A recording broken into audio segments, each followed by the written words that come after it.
DSP nang maida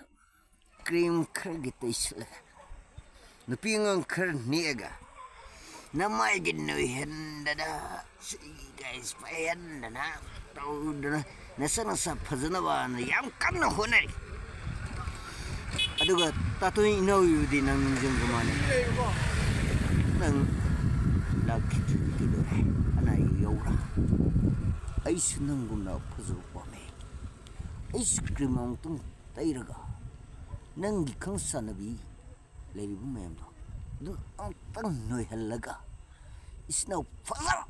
nose pesto film shooting ang tang togji haibo nang lakhidabse ai singnabom phawi haibagi maramdi nang se nakrabra nang di nagani je ithas dinangi body structure adu lagmandabsida nayamse nang uning nakhawmandre nang ang tangdi nang gitta tunginagta ang tangdi sa to aduga Mustafa do loiner galakadavne hayirki maramde ain mawi no pagum kallagari hangtutna lengsin bisi haikibagi maram mawnung sibigi haikibne adugum madana nangit tatun musman gari to hang yambung sundong lengsin biu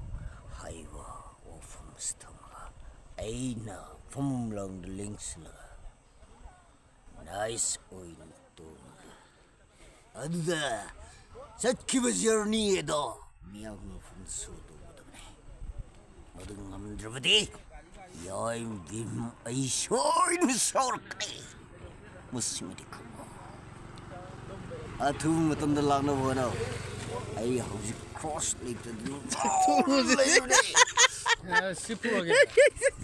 aduga DSP nangi tatuan se cross later ngau de leiri ne nawa nangam tung sa thuro ne nawa nangi sa sai bandun pulgong tu di lao tatuan se pat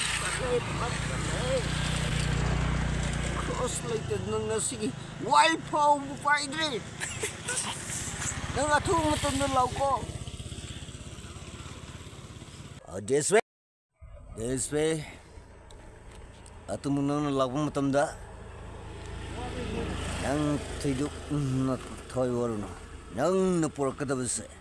except aigi wild aduga aigi secret aduga then